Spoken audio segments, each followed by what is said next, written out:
for them. Well, I'm part of To the Stars, with Blink, Tom DeLonge's company. So it's me and Tom and two other board guys. And then, so Tom and I are in constant contact over 10,000 things. So that's the only thing I have going on. So I'm totally retired otherwise. Right, yeah. Like Tom, yeah, I'm kind of curious. Like he hasn't really been too public about the issue in like a few years. Seems like he's kind of going back to touring and stuff. Like, but he's still like pretty engaged, I guess, behind the scenes. Oh yeah, very much so. His problem is, I think they're working on a new album right now. So Right. he's totally swamped. But he was, yeah, I mean, he's been contacted by people too in the government and what have you. So he he's very, very much involved in it, but right now he just can't afford a lot of time on it. And so I keep him posted. I let him know what's going on, and so Right. he seems to be happy. So there we go. Gonna start now. So yeah, thanks everyone for joining. Yeah, so we're really lucky to be joined by Jim Semivan. He's been really important with this UFO disclosure movement for the last several decades, or for at least a decade. And he was in the CIA for 2 decades as a senior counterintelligence officer or a senior member of the senior intelligence services. We'll get into some more details. I really want to dig into what the specifics of what you were doing in a bit, but he's been involved at least since even before the New York Times article and before all this, all these reports were coming out in the media. So he's been involved even like before it became a mainstream congressional topic.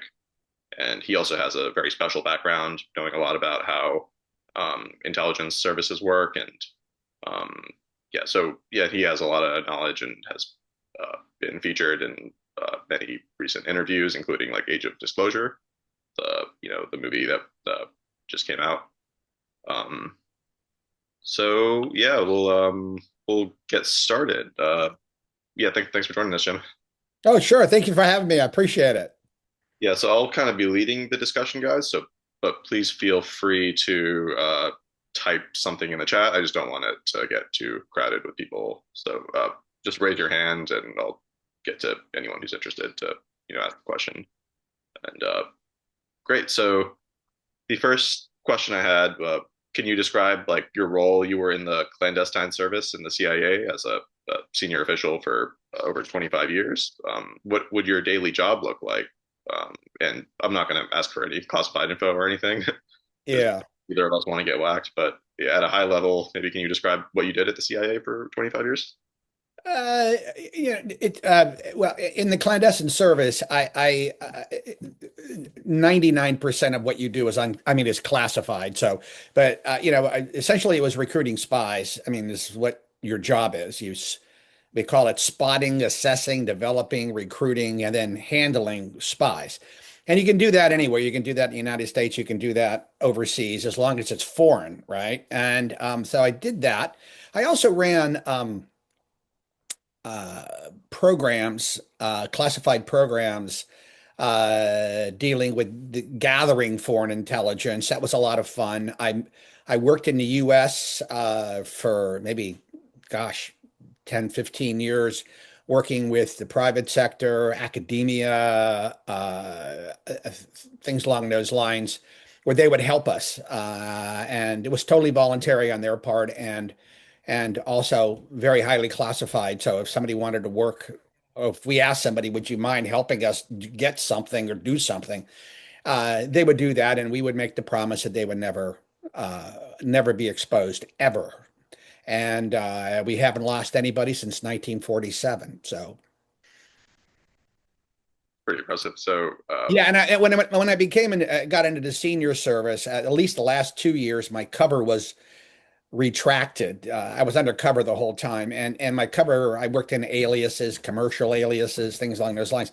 But when my cover was retracted because I had to go and I had to talk to various government agencies, and I was responsible, for overseeing a lot of different operations that were going on, both abroad and in the U.S., and that involved other government agencies. So it made no sense to remain undercover for me. So it took about 6 months, and they were able to retract it, and so I became quote unquote overt, and I retired overt too. So that's why I can talk about it. I see. And would that like so recruiting spies and that whole process, like would that involve specific like operational requests of the people, or would that kind of involve just general research and knowledge help? Because you said you like also had people in academia, for example, or people in industry. Um, is it kind of to for specific operational tasks? I'm sure it's like the whole gambit, but Yeah, it's the whole gambit, really. Let's say, for instance, that we find out that a foreign adversary has a new technology, and we think that technology could affect our national security interest. And if we don't know anything about it, one of the things I used to do is I used to go to academia, knock on a couple doors, and you would always go to the president, or you would go to the chairman of the department and say, "Hey, look, this is what we heard. You know anything about it?" And if they said, "Yeah, actually, we have," and then we would say, "Well, what do you know?" And they would either say, "Well, I'm not comfortable doing that." We would say, "Okay, fine." And then I would go and try to find another way to access that information. The goal was never to be surprised. The CIA was created in 1947 based on the experience we had in 1940, 45 with Pearl Harbor. And the goal of the agency was prevent surprise, number one, and number two, be the first line of defense for the country. We were kept. It's a small organization. It's not very large, but our guidelines and our regulations make us very adaptable to situations. For instance, Afghanistan was an area where we were already in there, at 9/11, and it took us maybe 3 days to mount the first incursion into Afghanistan by U.S. Intelligence operatives and certain parts of the military, special forces. And so we were there way before the military was able to get there. And that's generally what we do. And all of us, are on duty 24/7. So, and you basically, when you sign up, you sign up wherever they need you, you go. And so it's not an easy place to be, and it's not an easy place to work. It's hard on marriages, it's hard on relationships, you know, it's very stressful. Um, so yeah, 25 years, I was I was a little crispy, a little burnt out. So yeah, that makes a lot of sense. So yeah, it's interesting that you mentioned like getting so for example, like a prominent example of foreign technology that the CIA was interested in, maybe like that's on the non-conventional side is like the CIA's like remote viewing program. So decades, for the audience, like there were a lot of like the Stanford Research Institute and the CIA worked together with various Defense Department agencies to study like anomalous psychic phenomena. So and maybe just I'm more curious about like the administrative structure and like the bureaucratic structure. Like, is there an exotic topics research division that within the CIA, like maybe like they're almost like academic people that just write reports um, and how or is that something that exists and maybe not just exotic stuff, but just for various kinds of knowledge gathering. yeah, I don't know of any one particular place that it exists that deals with just exotic technologies. I mean, what you have is um, the agency sort of broken down. It looks like academia, to be honest with you. I mean, as you have like at the place that deals with biology and life sciences, biosciences. You have another one that deals primarily in things that maybe physicists would deal with. You have areas that deal with foreign military, foreign political, foreign economic areas where and all the different categories of that. And but as far as the exotic goes, I mean, what was interesting, the remote viewing program is actually interesting because it all began, yeah, really back, gosh, probably when the agency was first formed in 47.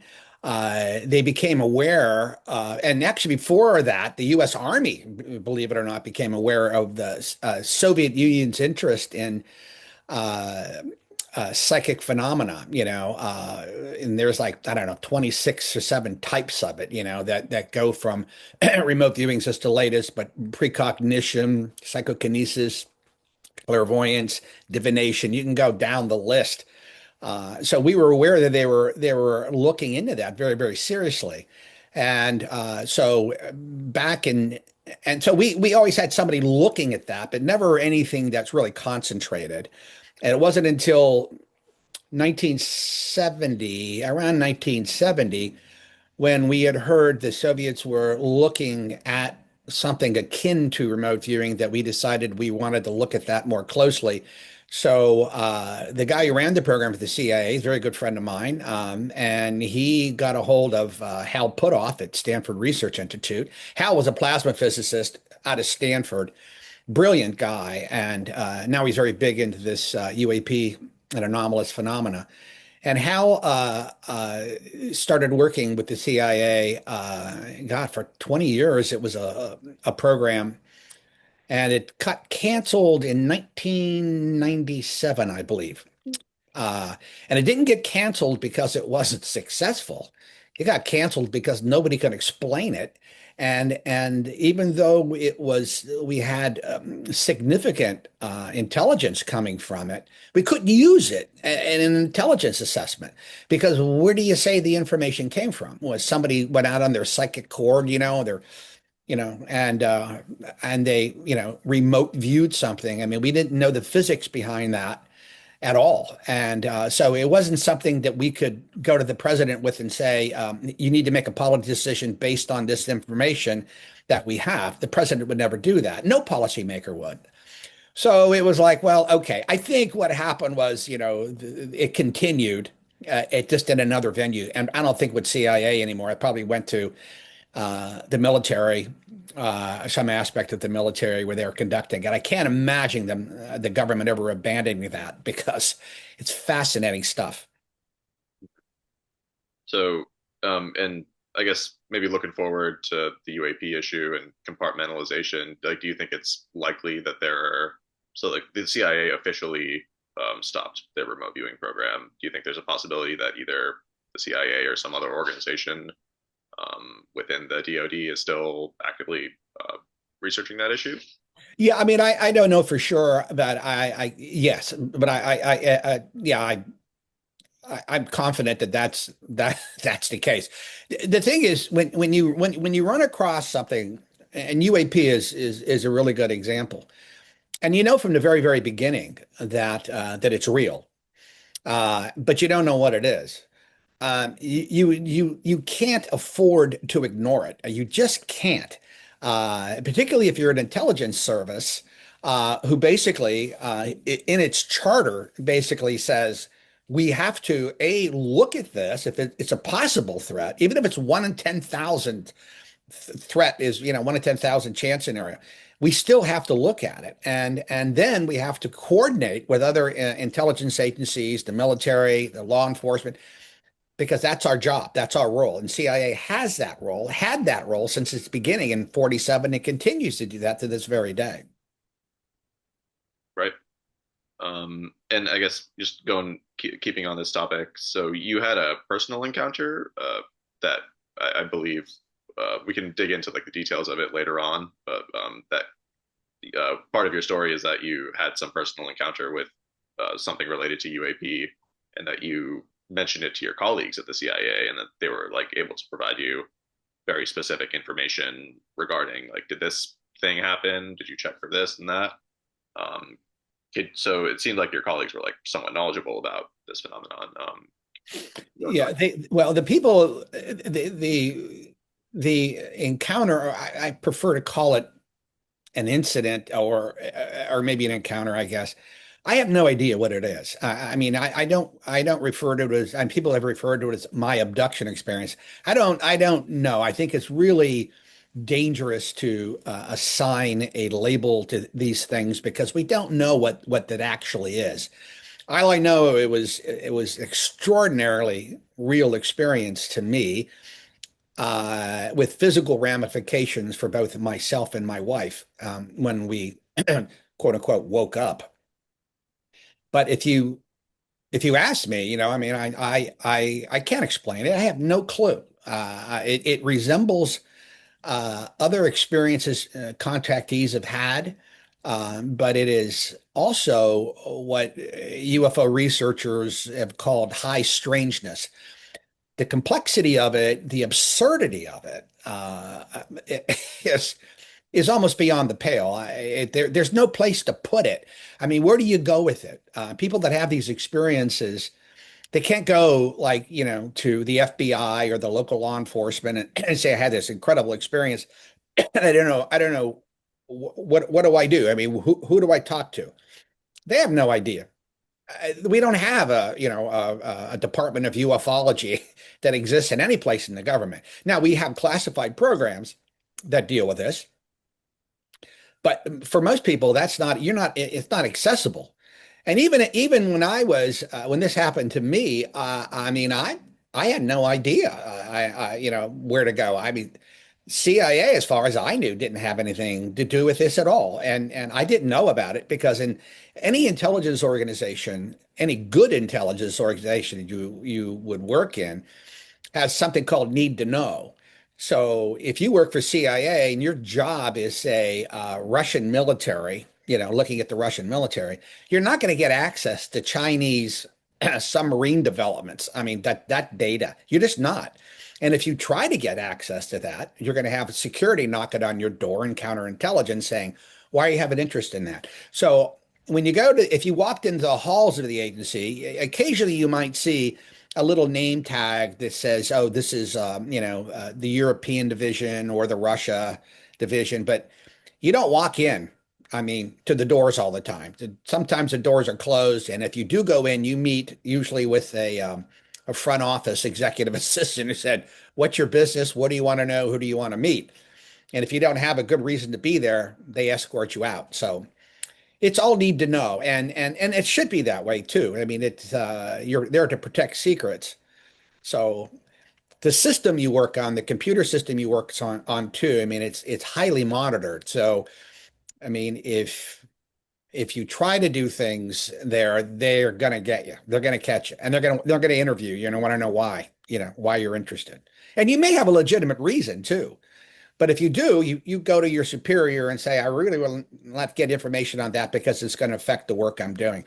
And they have no problem granting that once they hear what you need. So So I guess when you were like talking to your colleagues about this, it wasn't in like a formal capacity. It was more like you were telling a buddy something happened to you, and then they just happened to know a lot about the phenomenon.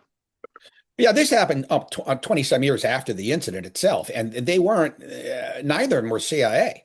I was working by that time as a consultant, an independent consultant to the agency on a completely different subject area, and when they found out in 2014, the person who found out about it was John Alexander. I don't know if you're familiar with John, but I had run into him at an energy conference up in New York, and we got to talk, and I noticed who he was because I have his book, and so we chatted, and I told him about our experience, and he put me in touch with some people, and then that that changed everything because then I started getting people coming to my house and calling me up and giving me classified briefings on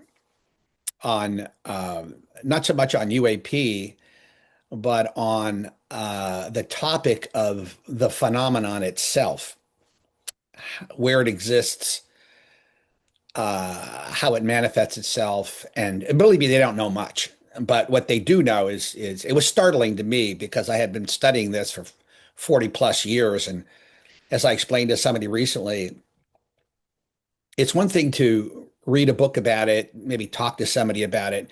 But when somebody sits you down and said, well, I just conducted, X amount of years at a national lab on this particular issue, and here's what we found, and you realize that the information, the data is true, it's real. The veil just sort of falls off, and they go, "Uh-oh, I'm looking at another interpretation of reality here that I never really considered before." That's the startling piece. Not so much knowing that, an element of psi or the phenomenon is real. It's exposing it that, yeah, I mean, serious people, scientists, and these people were both scientists. Actually, three of them, they were all scientists, very well-known scientists. And nah, they said, yeah, it's all real. I was I was actually stunned. I mean, it took me a while, to sort of come to terms with it. Look, I'm from Ohio, right? Northeastern Ohio. I was a paper boy, a good Catholic boy growing up. I had a normal middle class, lower middle class existence. I went to, public schools. I wasn't attuned to any of this stuff. And until I got into college, and then I majored in English lit with a concentration on romanticism. And romanticism sort of puts you, if you get into it more deeper, you get into mysticism and you get into some other elements, and that gives you a flavor of it. That's when I became very interested, but in all of this, and so when I pursued it, I also had an older brother that was interested in uh, Western mysticism, and particularly as it applied to religion and the lives of the saints, things along those lines. I'm sorry. I get very discursive as I talk about this, and I apologize for that. But Great. But, rein me back in, Suri, if you have to. So no, I mean it's a topic kind of goes all over the place. it does, yeah. Also, everyone in the chat, in case you came later, feel free to post some questions in the chat or raise your hand, and we can. I have a bunch of questions to get to, but it's also feel free to ask questions. So I guess going back to 2014 was when you met these scientists that were pretty informed that I guess were working with national labs Yeah. around the time when To the Stars was formed. So maybe for Yeah. the audience, and To the Stars is like a kind of an entertainment and also UAP research organization that was kind of one of the pioneers that before the whole New York Times article and before it became like a national news story. Um, and it was started by Tom DeLonge, who was the Blink 182's guitarist, just a punk band. But yeah, he was doing a lot of really good work talking with John Podesta, who was Bill Clinton's chief of staff and who was also Hillary Clinton's campaign manager at the time. So yeah, that's a whole rabbit hole. But I guess how did you get started with To the Stars, and how did you meet Tom DeLonge? How did that whole saga start? Was it kind of prompted by this meeting with the scientists? Yeah. Well, afterwards, after I had spoken to these people, I uh, they wanted they started they had a study going on, and the study was dealing with at the time about 100 current and former senior level government officials who had run-ins with UAP or the phenomenon, and that were damaged and or physically and or psychologically injured, let's say, by the phenomenon. And the scientists that I met were working on this. They were interested in getting samples, data samples, blood, uh, DNA, you name it, whatever they did. And took all my medical files, and they're still conducting the research. The amount of people involved in this has gone up. And they're still doing that, but it's not classified per se, but it's sensitive. So, and it's HIPAA restricted. So, I don't talk about it too much, but suffice it to say that they're very concerned. I mean, we had lost 16 people through suicide based on the encounters they had. And I did see a HIPAA restricted. My wife's a clinical psychologist, so they felt it was okay to show my wife and I the HIPAA restricted presentation that they had done for the government on on what had happened to some of these people who ran into UAP, and it's not pleasant. And most of the times, situations resolve themselves. Sometimes they do not. And sometimes the psychic damage or the psychological damage, it can be very intense, which is why I sort of warn people, and particularly people. I mean, actually, one of the reasons why I agreed to speak with you is over this particular topic. I feel very strongly about it that, at your age, and I don't mean to be ageist here, but trying to concentrate on this and getting involved in it where it becomes, an inordinate, taking us maybe an inordinate amount of your time. I don't recommend that. And particularly if you're not grounded, it can get real funny and real quickly. And when you associate with this topic, there's something called the hitchhiker effect. And it doesn't happen all the time, but maybe 10 to 20% of the cases where you open yourself up to this, and whatever the hell this phenomenon is, will will introduce itself in some form or fashion to you. And these are what, I don't know whether Freud called them synchronicities or was it Jung, I can't remember which one, but maybe Jung, and where you start noticing things you never noticed before, and things start happening in a way that you think is pretty strange. So, I mean, if you want to do that, fine, but I don't recommend that at all. I think, get your education, get out. You want to make this as a hobby, fine, but don't follow this necessarily full time. So I just lost my train of thought. Where the hell was I? Yeah, so I guess like how did you meet? Yeah, good. Thanks for the advice. It helps that there's like not many jobs in this area, so that No, there are no jobs in this area, and I can vouch for that. But no, but when I met Tom, Tom had written a book called Secret Machines with A.J. Hartley, who's a Shakespeare scholar, actually, he just retired out of professor out of North Carolina and Chapel Hill. And they wrote it, and it had some very interesting scenarios in it. People thought some of these people involved in UAP thought Tom's advisors, this is before I knew him, he had some pretty serious advisors, as you mentioned earlier, might have told him things that maybe they shouldn't have told him. And so they had asked me unofficially, would you mind going out and chatting with him? And I did. Had a wonderful time with Tom. He completely dispelled any of my suspicions of where he got his information was. Tom was incredibly well informed on this topic, and he was able to put these disparate pieces of information together and come up with a story that happened to be accurate. And in some cases, not all of them, but in some cases. And then when I got to talk to him, I was really surprised at how well read he was on the topic, how interested he was in it, and his connections were superb. I mean, he was hanging out with people from the Lockheed Martin Skunk Works. I mean, so and plus other elements of the military at a very, very high level. So when I got to know him, we the next day we had lunch, and then he said, "Well, why don't you?" He said, "I'm thinking of forming a company. Why don't you join?" And I wasn't really interested. I said I was more interested in the research end of it. So he said, "Let's do that." And he said, "How would you structure it?" And so got a cocktail napkin. It was me and Hal Puthoff.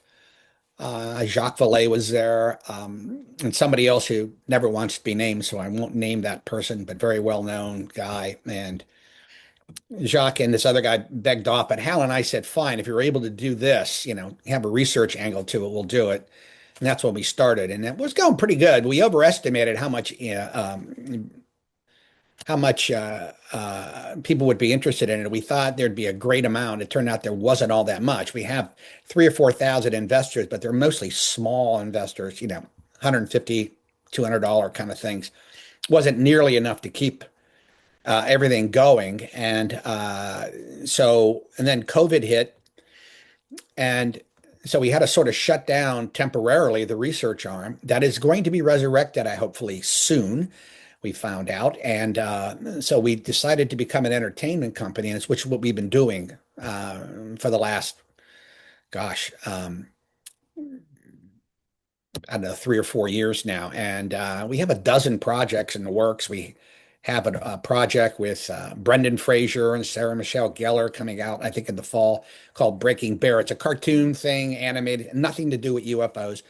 But we have about a half a dozen, 10 other projects in the works, all about that. And they're in various stages of development. But if anybody knows anything about the movies business, TV, what a hellhole. I mean, I don't recommend anybody ever get into that business.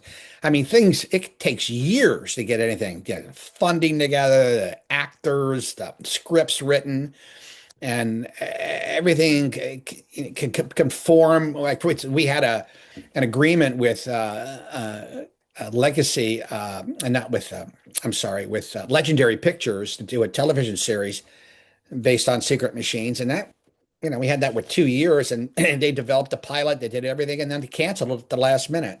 And that was their deal. I mean, it was okay, perfectly fine. But now we're out and pitching it to Netflix and some of the other streaming services. So we hope we'll catch some fire here pretty soon. So hope springs eternal. So we'll see what happens. But then, and then Tom and I just developed this relationship, over, this period of time for the last 10, 12 years now.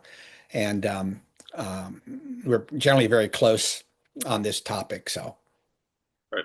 And so I guess so one of the more high profile people that Tom was in contact with was John Podesta, who was like Bill Clinton's chief of staff and Hillary Clinton's campaign manager during her campaign.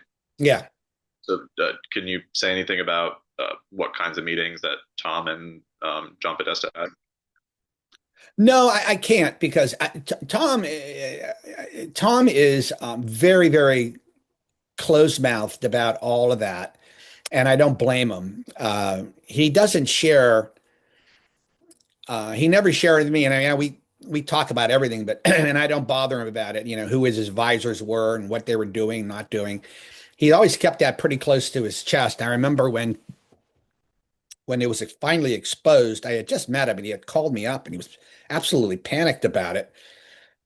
He said, "This is awful," what I mean? He said, I would never, ever expose anybody. And he never had any interest in any classified information on this or anything along those lines. He really played it straight. So he was pretty surprised and shocked about that because he always told people that he'd spoken with, I won't share anything if you don't want me to, and he never did. And as a matter of fact, it was interesting when we first started To the Stars, and we had Chris Mellon come in, Lou Elizondo, we had Steve Justice from the Skunk Works, Hal Puthoff. These are all veterans of highly classified programs. I mean, Chris Mellon oversaw all the special access programs for the military for many years, and we were all looking at each other and trying to gauge how much each one of us knew about UAP and the phenomenon, and it was a dance, let me put it that way, and nobody broke down and shared anything because everybody knew what you did know. Just because we all have security clearances, it doesn't mean we're all entitled to know what each other's business was. So everybody kept pretty close-lipped about it, about their own involvement or their own knowledge base, and that goes to this day. But we respect that among each other, And I mean, trust me. I mean, I tried to, get a conversation steered in a way, and it was, and you realize right up front these people are not comfortable doing that because they respect the oath they took, and like I do, you know what I mean. You just don't talk about things like that. Right. But so when you were meeting with Podesta, did you ever personally join those meetings with Podesta, or was that? No, I never met with Podesta or any of those guys. Tom's original advisors, never met them. I knew it was Podesta. I knew Jim McCasland that came out, and there was another one that came out, General can't remember his last name, and then about six others. Two I guessed. Two were very senior officials in the intelligence community. But Tom wouldn't confirm that, but I know it, and I know who they were. I found out through other means, but I never confronted Tom with that. And but no, I didn't know any of those guys. It wasn't until we formed our company and then we all got to know one another that everybody started meeting everybody else. So I see. So I guess on a couple of these folks that were involved, one of them, two of them that you mentioned are Chris Mellon and Neil McCasland. So yeah, uh, yeah, so Neil McCasland has been in the news recently. He was just some background about him. He was like two-star general, lead scientist. He was like the leader of the Air Force Research Laboratory at Wright-Patterson Air Force Base. So just very senior, like one of the most senior scientific officials you can have in the military. And so Wright-Patterson has long been suspected to be related to UAP crash retrieval program and reverse engineering, et cetera. And Neil McCasland has been missing for several months. So there's, if you've heard of the missing scientist stuff that's been going on in the news with a bunch of missing scientists, uh, McCasland was one of them. Um, so I guess just uh, you know, to what can you share anything about to what extent uh, either you or Tom or anyone else in your organization like met with him, or to what extent he was willing to share information, or anything along that lines? well, I know Tom and McCaslin had an interesting relationship, but McCaslin never shared anything with Tom that was remotely classified. I think McCaslin was sort of functioning more as a guide, for Tom. Tom wanted to write these secret machines, novels, and he also wanted to. We have a series of a nonfiction called Secret Machines, also God, Man, and War. And what we really needed was a little direction, and what he thought. And so he would give Tom that direction. Tom wouldn't share that information with anybody. I mean, he kept it to himself, and which is fine. And so his disappearance, he's been retired. We don't know much about his personal life, and I don't know. Supposedly, he left the house, without his phone, without his watch. He took a gun with him. Um, if he had, mental health concerns, I don't know, but that's a possibility. I think anything beyond that is really speculation.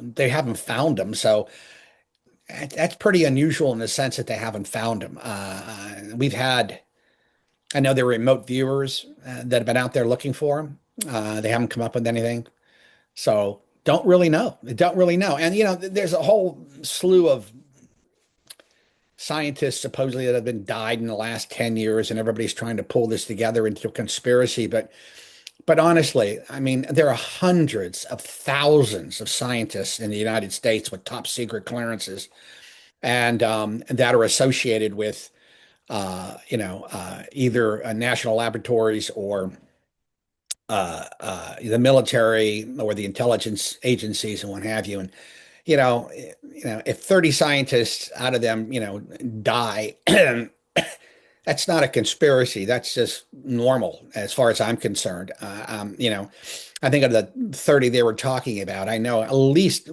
seven or eight that died of natural causes or causes that they've had diseases and what have you that, and they were old and all this kind of stuff. There was obviously some ones that are just absolutely incredible.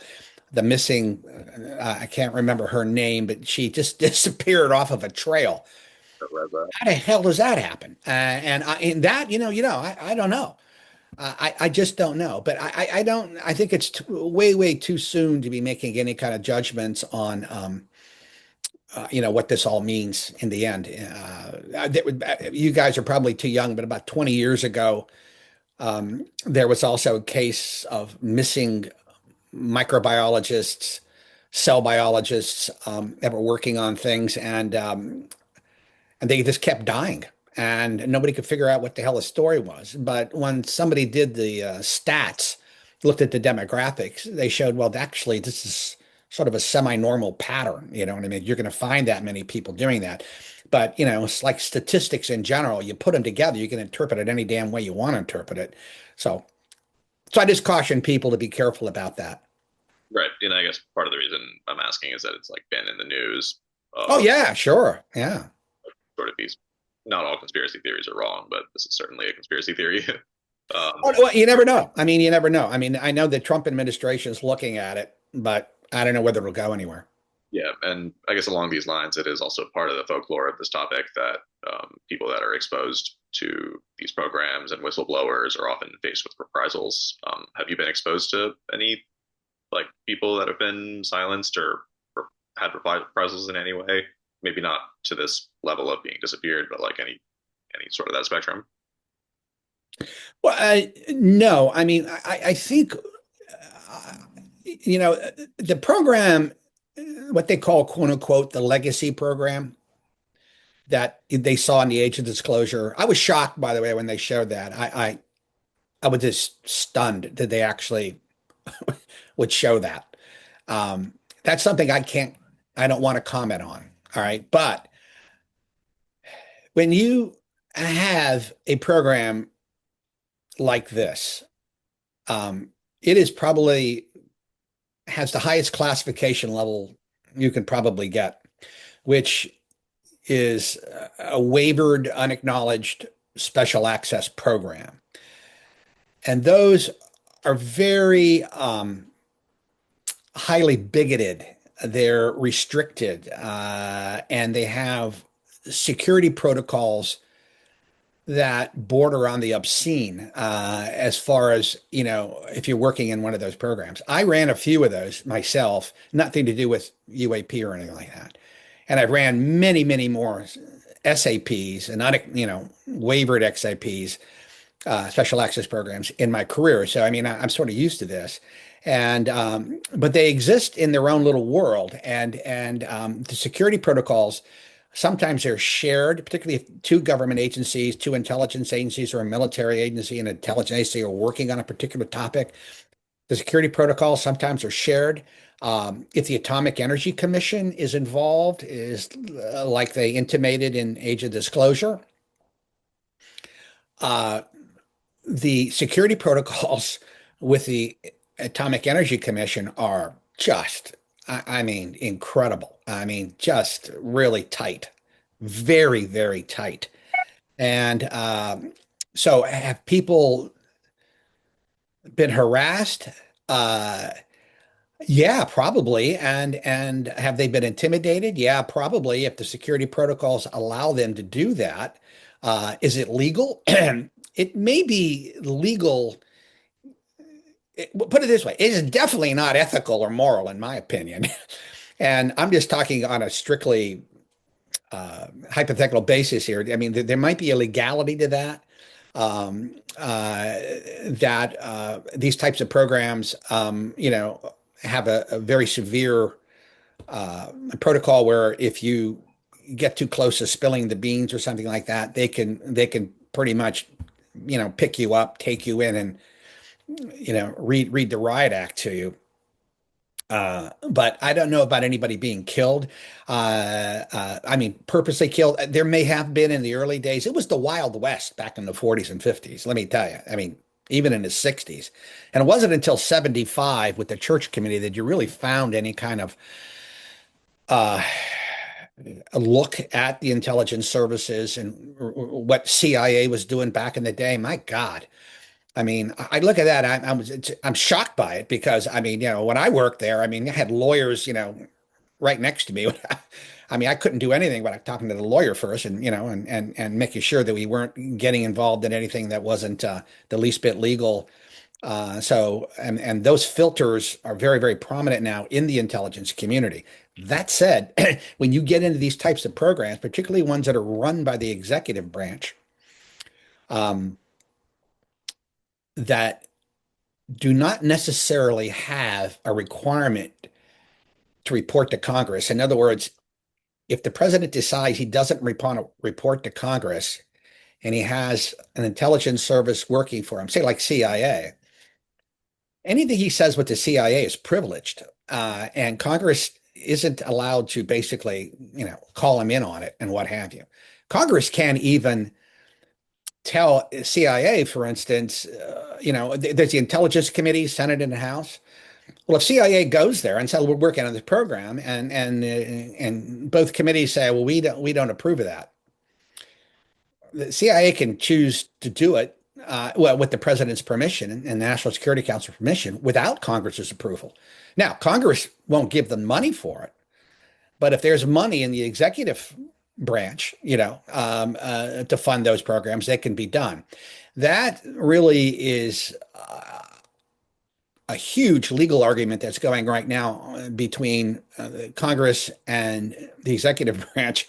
And it's all about the unitary executive theory. You might have heard of this, where the president has the power, to do things, implement laws without Congress or what have you. And Congress takes the exact opposite turn and says, no, the courts have not ruled on this. And people don't want to take it to the courts because they're afraid of what might happen. So there's always been an understanding between the president and Congress, I think. And I think with dealing with UAP, that I think what the deal, and I don't know this for sure, but I think what the deal has been is that the president will notify some members of the Gang of Eight, maybe one or two, and say, we have this program going on, and this is what it's about. But we can't tell you any of the big details, and we don't want you asking, nor do we want you discussing it. And I think that's been going on for the past 80 plus years. So I think there are people in Congress that do know about it, but they're generally very, very senior, usually one or two in the Gang of Eight. Maybe it's the head of the Senate Intelligence Committee might know, or they're been briefed on it. The briefings that have been going on in Congress now are low level in the sense that junior congressmen, they may have security clearances up to secret, but they're not read into these programs. I mean, what they're being shown is videos, and they're being shown instances where UAP has shown itself. And if you've seen these videos, and I have many of them, they could be quite scary, because what the hell is that? You're looking at it, and what the hell is it? And how does that work? And I think a lot of the congressmen were shocked. I think most of them were shocked by it. And that's why you have this push. But they're generally junior, right? You don't have very, very many senior people in the Senate and Congress pushing this topic. There may be a reason for that. I don't know.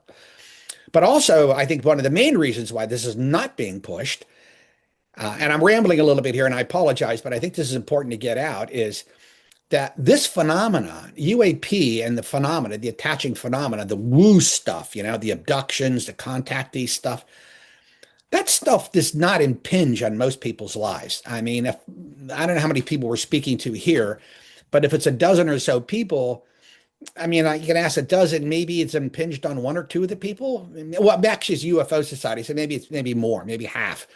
But if you go out writ large, you take 1,000 people and you ask them how many of you have had a UFO experience, UAP appearance. You're lucky if you get 10, right? So it's not something that appears all the time and it becomes a part of your life on an everyday basis. You got other things you're doing, and so I think that's the reason why there's not enough public support for Congress to push this any further than it has been. Right. And I guess maybe going back to part of that discussion, like you were describing like the general structure of like if the executive branch is doing something with an intelligence agency, then maybe a couple of senators in the Gang of Eight would know about it.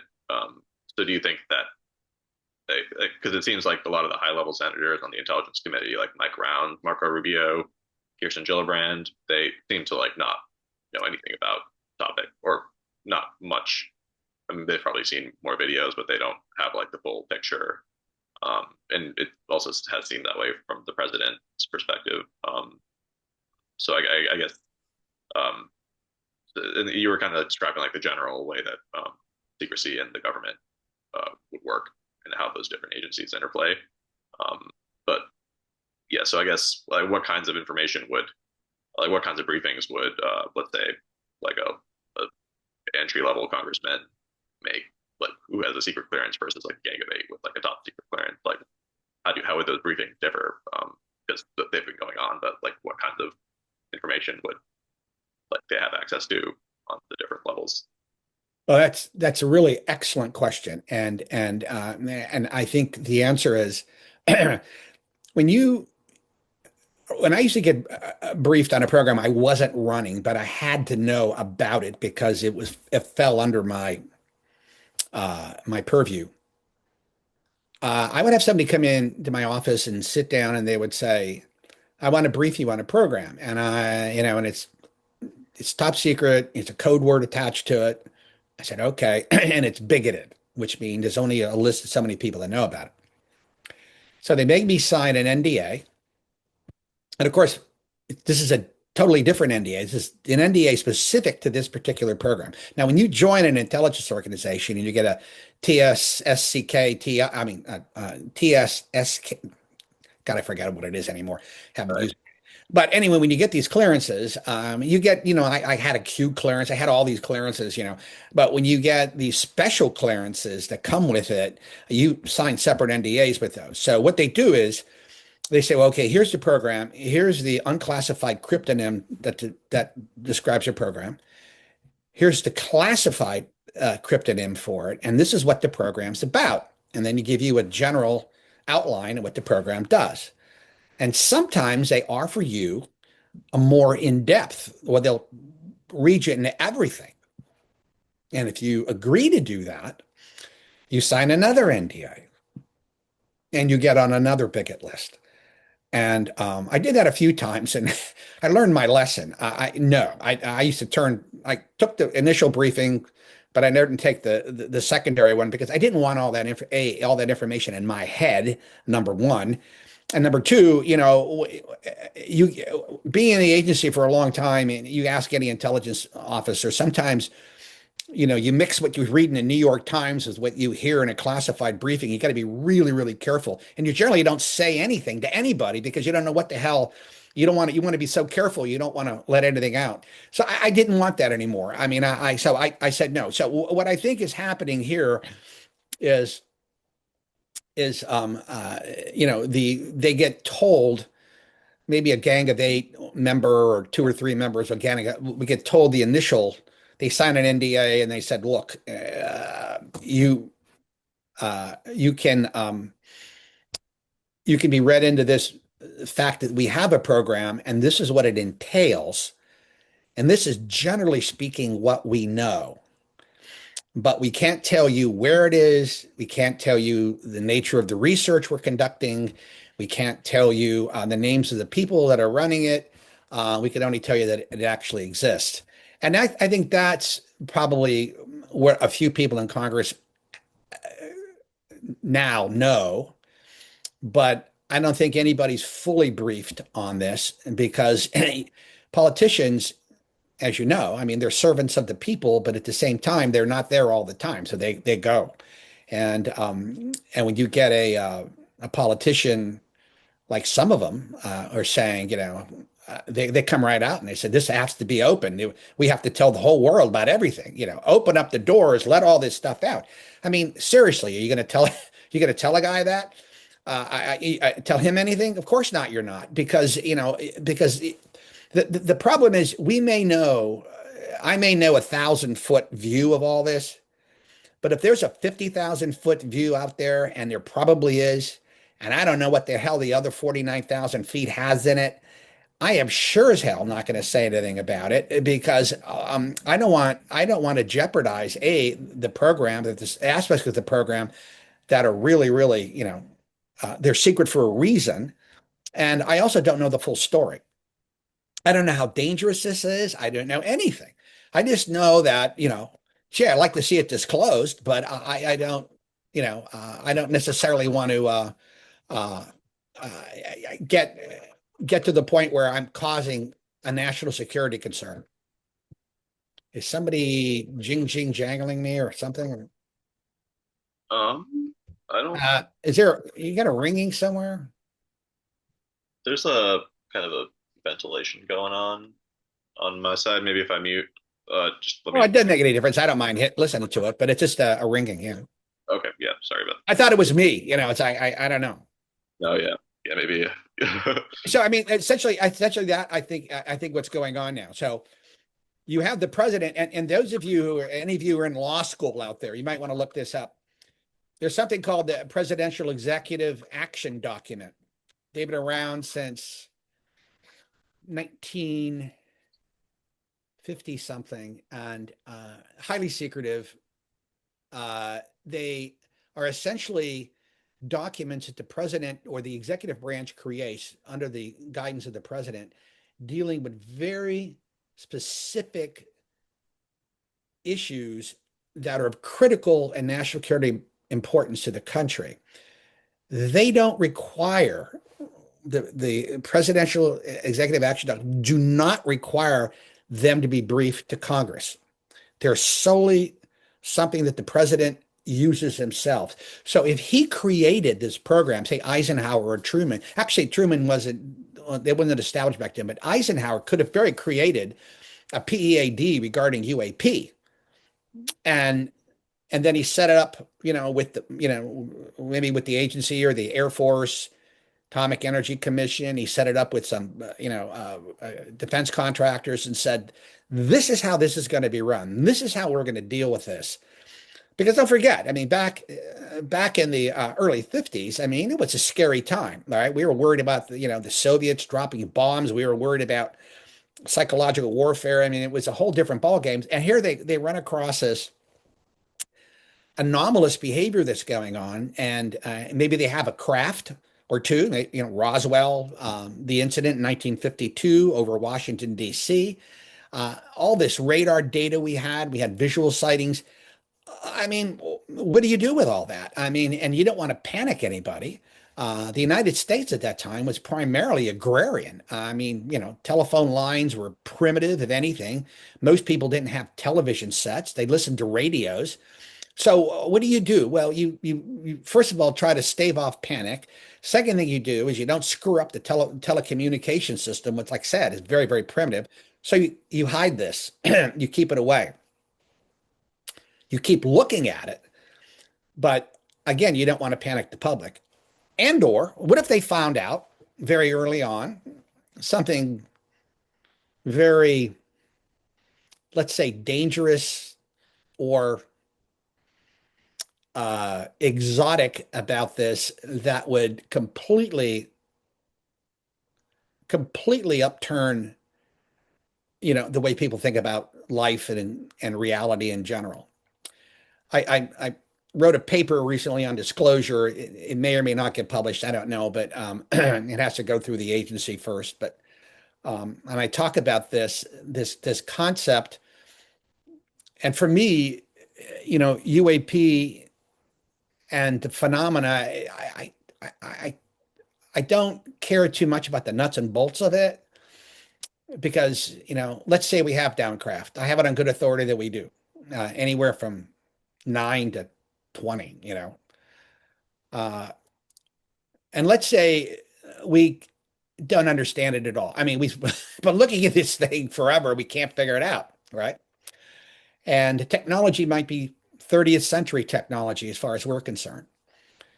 But let's say we had a communications with non-human intelligence, some species. And let's say we listened to them, heard them, and maybe they explained a little bit about what they can do. I mean, and what they have done. We could see now. I mean, the technology is just absolutely incredible.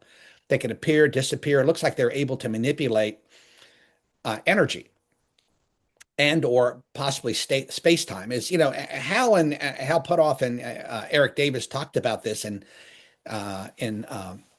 the Age of Disclosure, and I think that's the common theory right now that's going on in the government about what they think about UAP.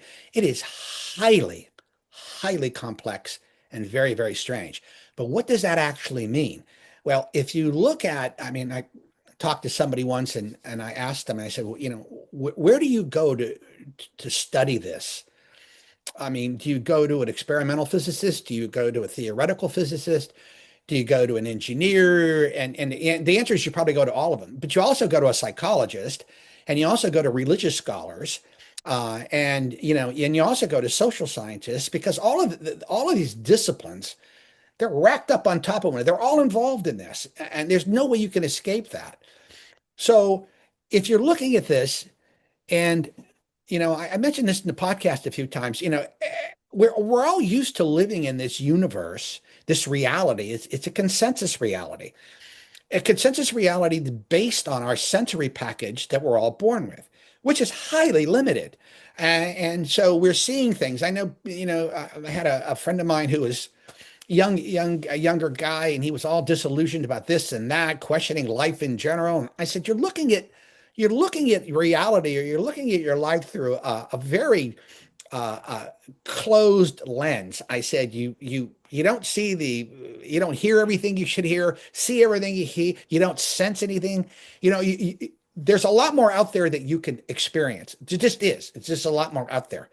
And so you're not really getting, your interpretation of what reality is really based on a limited number of facts. So, you have to sort of sit back and go, just live the life that you know, and and do the best you can with it, and what have you, and try to study. But what happens if you look at this and you say, oh, uh, let me get back to what I was talking about. I asked the scientist, where would I look, and he said, if you drew a Venn diagram, the little circle in the middle should be consciousness and maybe quantum mechanics. That's probably where all this lies. I mean, Max Planck, one of the fathers of quantum mechanics, said in 1931 something to the effect that um, matter is derivative from consciousness.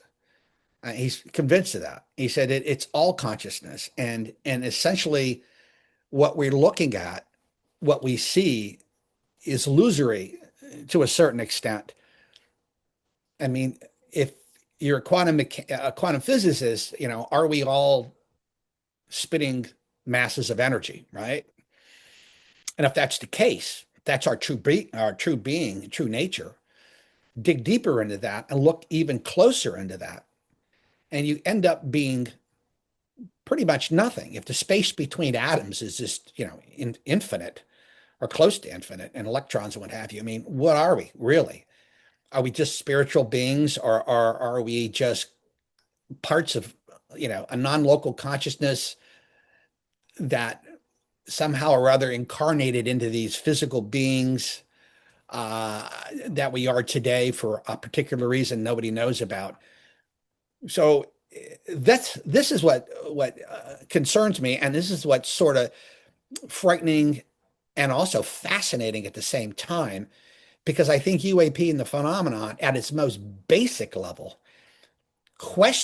makes you question the nature of reality itself, and that what we view as our fixed reality may not be fixed at all. It may be something totally different. And as I mentioned this before, and not readily digestible. It is not something that most people would be ready to take on. We have been living in this medieval view. Our life is this, they call it the great chain of being back in the Middle Ages. There's God, angels, man, and you go down the list. But that's sort of how we see ourselves, even to this day, even after Newton and everybody else, most people see themselves that way. But what if we're not number three? What if we're like number five on that list? What if free will doesn't really exist? What if, I know some of your people out there might be familiar with Charles Fort, probably the granddaddy of all this, of anomalous behaviors. And I mean, he said, after studying this for many, many, many years, he thought we were property. He thought we belonged to some non-human intelligence, that's able to do things to us at their will. And you certainly do see instances of that if you read the literature, the UAP literature. And I've read almost everything that's out there. when you talk to contactees, and I get people writing me all the time about their experiences, you it's these people are normal people, and yet they're having these incredibly earth-shattering changes to their lives. And you can interpret it, some people interpret it as a good thing. Well, they've reached a theophany or some kind of catharsis, and now they're more spiritual beings. They've learned, that reality is, much, much greater than that, and we're actually spiritual beings. You can take it that way. But then there are people who have the exact opposite one. Now, granted, maybe like 10, 20% of the experiences have not a very good experience with this. And they don't react well to it. And this goes back to what I said earlier about being grounded when you want to get into this. Because once you get into this, you really quickly go to this area here. Well, what the hell does this mean for us?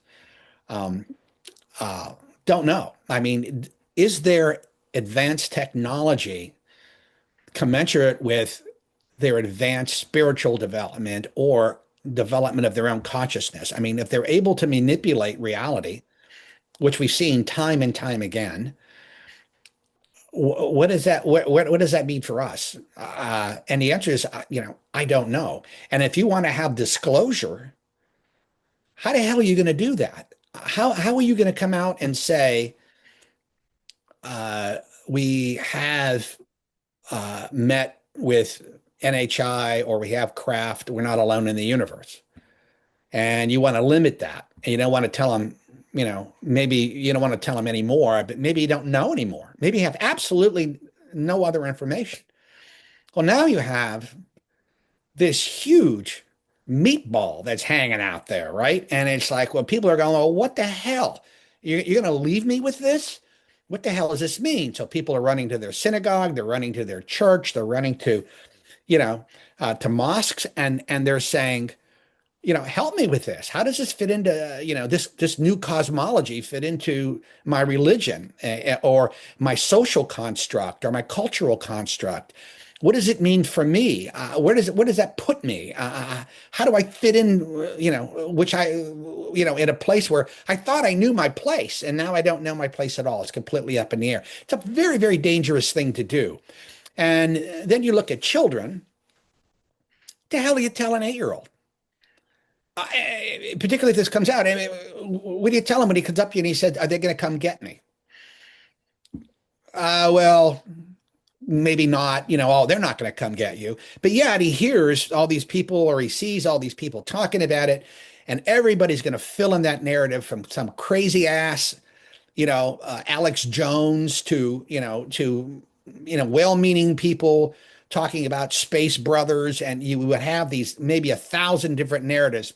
All the contactees would come out, To the Stars would have to come out, Soul Foundation, SCU, MUFON. I mean, really credible organizations, but they would come out and they would try to say, "Hey, wait a minute, let's be realistic here. Let's look at this."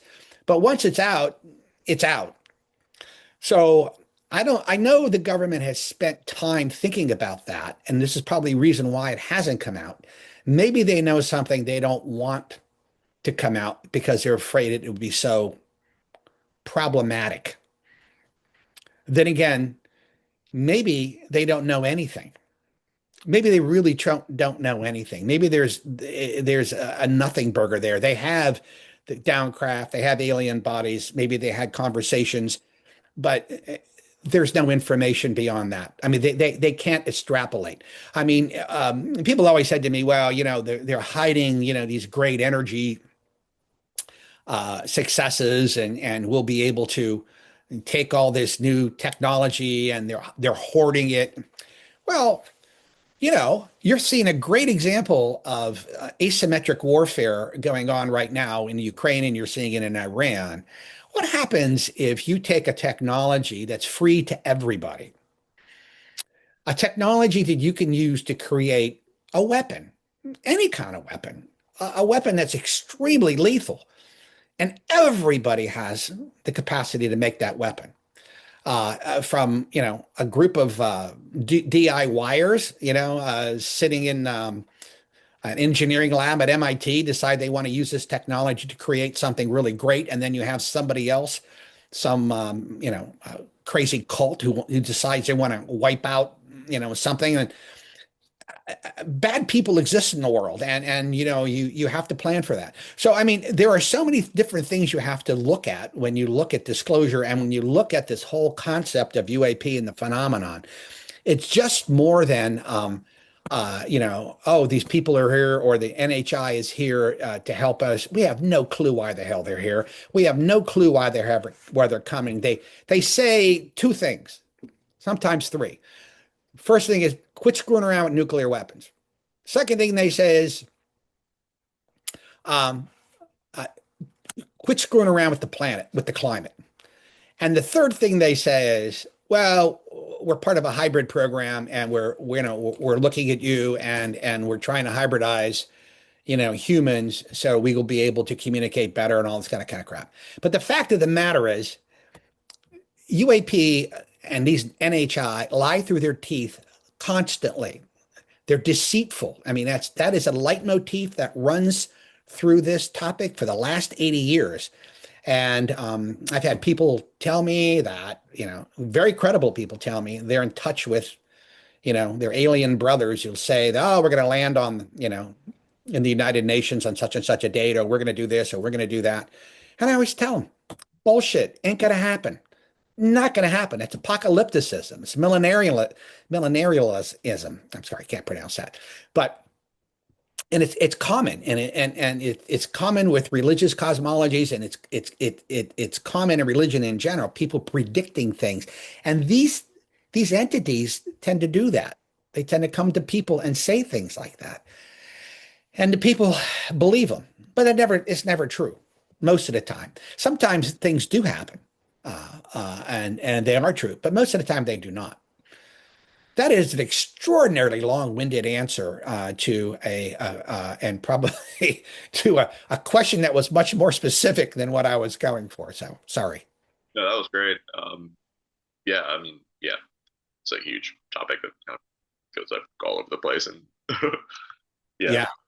um, yeah. I guess I have like a more concrete question, and I'm happy to like keep sort of going down, more, the different nature of things. But so I guess Chris Mellon, who at the time, about 10 years ago, he was involved with TTSA.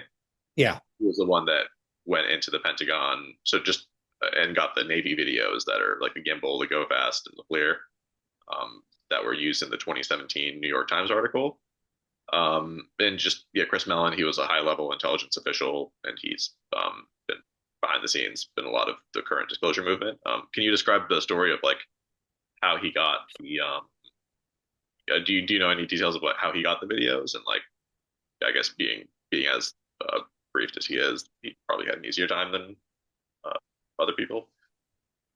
Uh, the videos, I saw the videos in Lou's office at the Pentagon before they were released. And they had to clear all the top secret data that was surrounding. If you see the videos, you see all this data around the images. That's maybe a third of what's actually there. I mean, so the videos had to be cleaned up. The data or surrounding had to be cleaned up because it would be revealing to people to know what kind of technologies we have. I mean, we have the best sonars and radars on the market. I mean, it's incredibly how good these things are. So when Lou explained to me how this was being declassified, um, they wanted to get the videos out. We all thought the best thing to do was let Lou handle that his own way. And then Chris spoke with Lou, and Chris thought it would be best to let him handle it his own way. So I never questioned Chris about that. And I think that's just a smart thing to do. So Chris was able to get them out. I was with Chris and Lou, myself and Hal put off at uh, the hotel where we met with Leslie Kane, and where we showed her the videos, and then we explained to her, what was going on. And then she took it to Helene, gosh, can't remember her last name. at the New York Times, and then Ralph Blumenthal, and they convinced the New York Times to run it.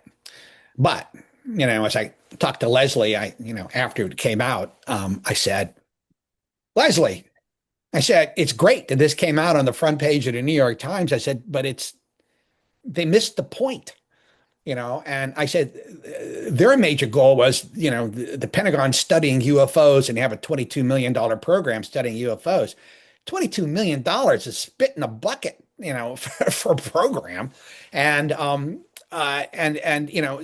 that wasn't, they should have said, they should have focused on the fact that why does the Pentagon looking at this, and what does this actually mean?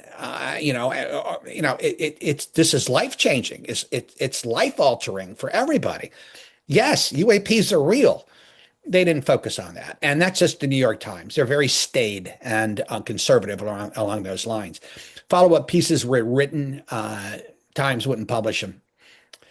They went to other publications. But I have to always thank Chris Mellon and Lou for everything they did with pushing this in Congress. And I had contracts at the time. I couldn't get too involved. I did my own thing in other levels with other agencies and non-public, but they did yeoman's work on that. And that's what got everything started. And then when Dave Grush came out, that added more fuel to the fire, so to speak. So, And yeah, I guess like before and after the New York Times article, like it made like a sea change of difference in terms of like the media and lawmakers getting attention. Like how is that experience? Like, can you like describe what it was like living through that, like on the inside, how the change like before and after the article? yeah, it was quite a sea change. The UFO community was just beside themselves. It was the first time, in 80 years. You had America's newspaper, coming out and saying this, and you had credible people basically coming out and affirming that yes, this is indeed real. You have skeptics out there. It's fine. You need skeptics. I'm all for having skeptics, but they'll come out and they'll try to make oh no this video is this and that's a bullshit. When you talk to the people that were running the radars and you look at all this stuff, there's no way these things aren't real. A, number one, and B, they're definitely not Russian, and they are most definitely not Chinese, and they sure as hell aren't ours. And I know that for a fact because that's what I used to do in the agency. I studied very high technology, who had it, what they had, what we had, and countermeasures to both. So we're not even close to this and having this. So if we don't have it and they don't, who the hell else could it possibly be? So yeah, something else exists out there with us, and they're able to come to this planet or able to show themselves on our planet, or they live on this planet. This is the ultra-terrestrial theory, which the three main theories are extraterrestrial, interdimensional, and ultra-terrestrial. All three may be true at the same time. We don't know, but and again, we don't know. And we don't know because one of the main, here I go off on another tangent, but we don't know because the NHI, whatever this intelligence is that's showing up, it's not introducing itself. It's knocking on your door and running away. It's knocking on your door and leaving something. It shows itself as a tic tac. It shows itself as a cylinder, as a flying saucer, as a disc. You name it. It's probably 50 or 60 different variations on the theme. It comes in 6 or 7 different NHI varieties, from Nordics to grays to kobolds. There's a lot of them. And are they shape-shifting? Are they just one species? Are they really 6 species? Are there more species? Are they reptilians, manuses? Nobody knows. Nobody knows because it hasn't introduced itself. For whatever reason, it might even be controlling disclosure. It might be the one that's preventing disclosure from happening or has prevented disclosure from happening. We don't know. We just don't know. It's one big question mark. I like to quote Whitley Strieber on this. He said, it's like we're walking through a forest of hypotheses. And that's exactly where we are today. Right. And yeah, and I guess yeah, a lot of these hypotheses like they're getting percolating up into like broader swaths of the public. Um, and I guess your personal journey as far as researching the topic, you said you've been interested for about 40 years. Was that like after your personal encounter that you, No, it's just, yeah, it was before. I mean, I started out with a Greek Roman mystery schools, Western mysticism, and then progressed into Romanticism, which took me to Swedenborg, Emanuel Swedenborg, the 17th century Swedish mystic, which goes into German Romanticism, and then it goes into and it's got more and more into the mystical aspects of life and which has always existed. It's always been a theme. I mean, if you and it gets into religions too. I mean, if you look at any religion, they all say the same story as their beginnings. Some god came down, an angel came down. You can take every religion; will tell you the same thing.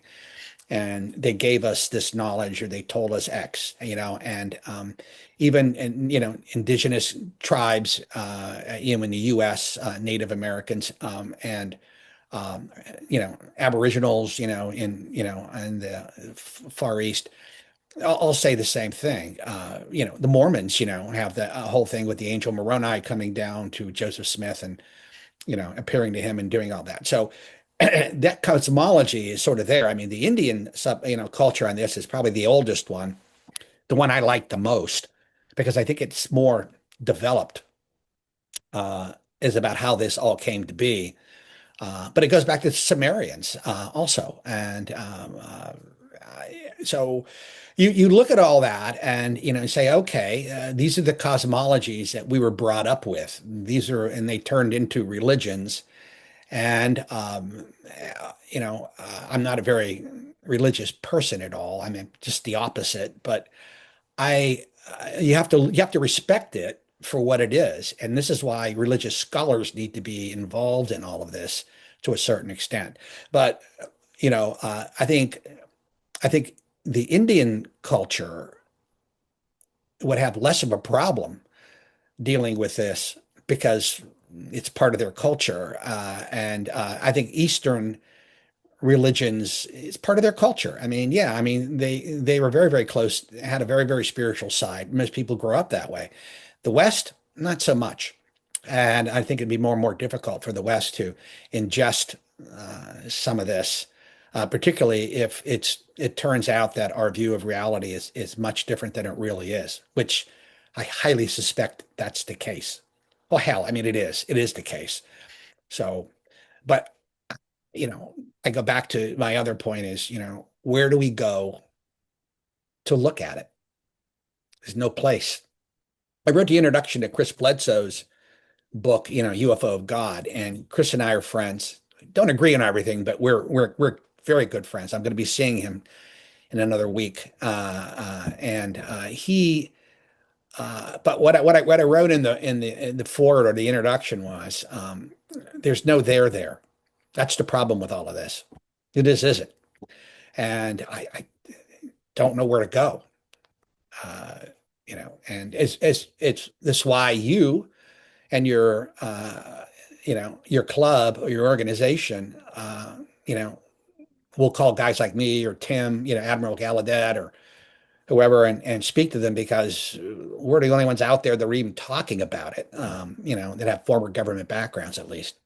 So, but I would tell people to pay very, very close attention, however, to Hal and Eric, particularly in Age of Disclosure. Um, I think they hit about as close to the truth as you can probably get right now.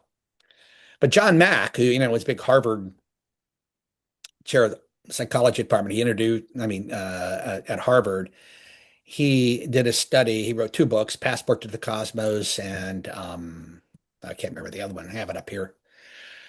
Uh, Abduct. No, I don't know what it's called. But anyway, he probably interviewed about hundreds of abductees, quote unquote abductees. But in the end, what he was left with before he died, he had said, "Well, the best we can come up with is that this is a mystery, and that's probably as far as we should go with it, right?"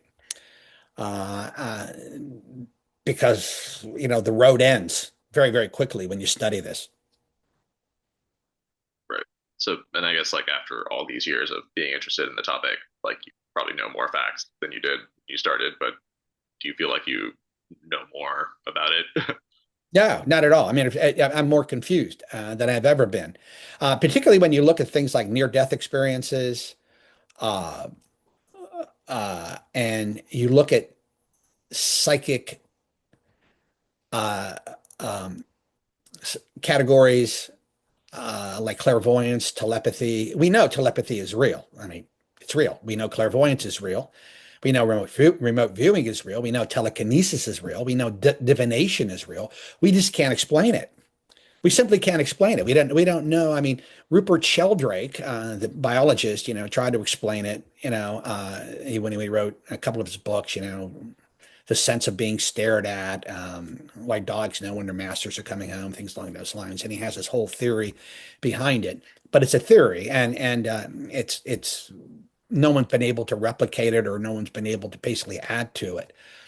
So, yeah, it's very, very frustrating. If you read Jacques Vallée's journals, his personal journals, his latest one, that's out, volume 6. I mean, if you read that, I mean, that's sort of, and I don't want to speak for him because I can't, but that's sort of the feeling I got when I read it. It was like, holy shit, I've been studying this for 65, 70 years, and this is what I end up with. You know, I'm I don't know all that much more than I did. I mean, I know some of the details about maybe the government knows this or the government does that or what have you stories, but as far as what the phenomenon actually is, no, no, it's you know, that's why I tell people, you can do this as a hobby, but I wouldn't devote more time to it until you get situated. You know what I mean? If you get a good job, whatever the story is, maybe you get married, or you have a partner, you have a nice life together, you're raising kids, whatever the story is, whatever your story is, and when you have time to do that, then you can do that. Otherwise, you can just spin yourself in circles. Yep. Yeah, I can see totally how that would happen. Yeah, yeah, and it has happened. I know people that get so tied up in this. I mean, they're sad cases. I mean, some of them they can't function, and Yeah, that yeah, and this phenomena could be really unrelenting with some people. Doesn't leave them alone. right. And even just like thinking about it all the time. But I guess does anyone have any questions that they want to ask? Yeah, I've been asking most of the questions, but everyone's free to chime in. Yeah.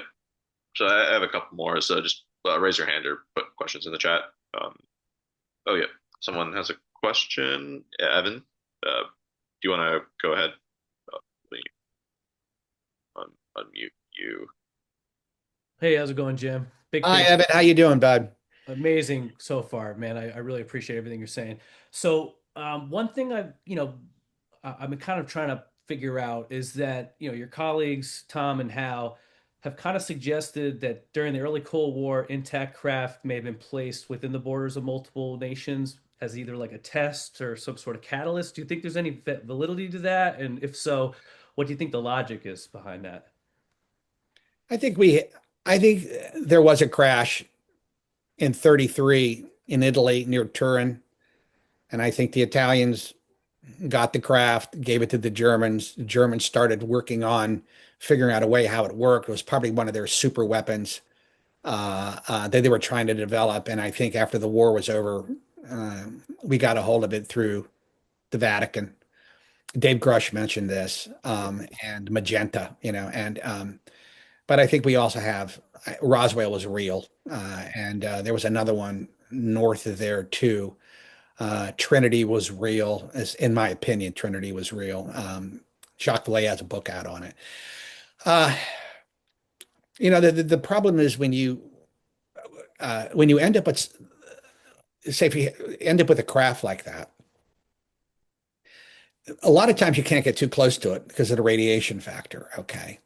Yeah. Uh, Jim McCaskey, Professor Jim McCaskey, the DIA scientist who actually ran the OSAP program before Lou Elizondo ran ATIP, his latest book, he talks about actually viewing a craft.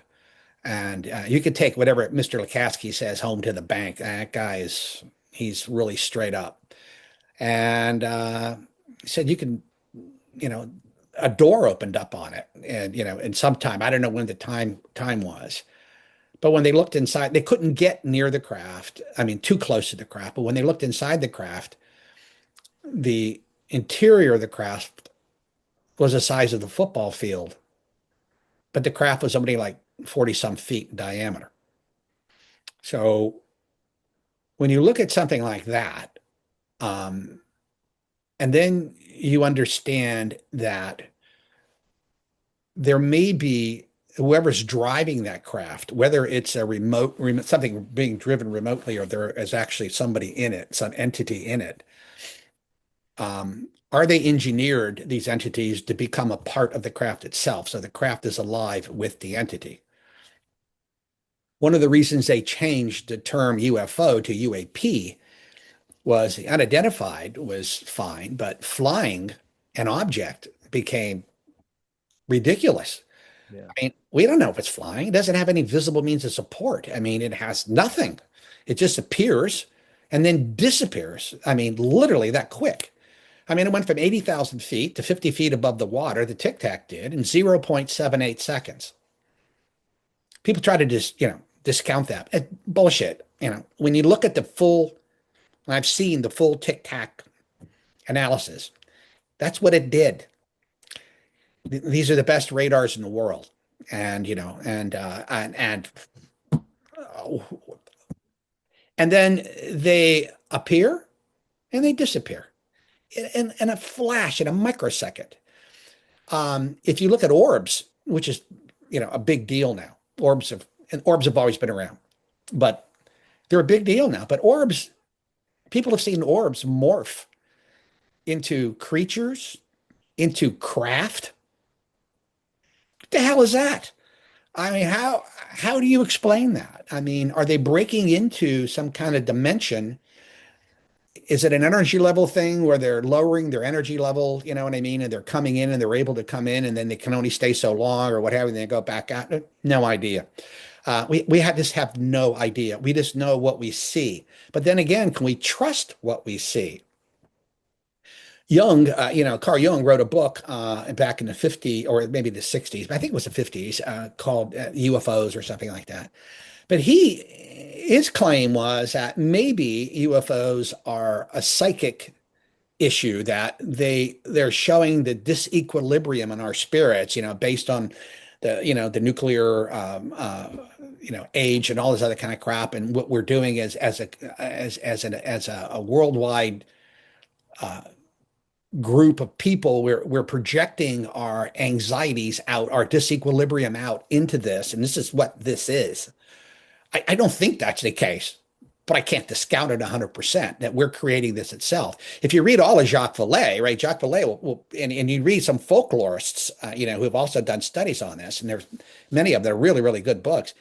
They'll tell you that, leprechauns, elementals, things that we used to see, people used to see back in the day, generally mirror, these NHI experiences and UFO experiences we see today. They're just different contexts. They appear as one thing to somebody in the 15th century, but in the 21st century, they appear as something much more sophisticated. So is it all the same thing? It could very well be, or not. Yes. Yeah, I apologize for being a font of wisdom here because I don't know shit. And in the end, I used to give lectures locally and stuff like that. I used to tell people, big question mark would go up, and I said, "That's what I know. I don't know anything." And If you want me to continue speaking, I will, but you're going to walk out of here more confused than I am, most people. And I apologize for that. I wish I had an answer for you. Thank you so much. Appreciate it. Okay. Any other audience questions? Yeah, I got like one or two more. But yeah, just raise your hand again or post in the chat, and then we can uh, get to that.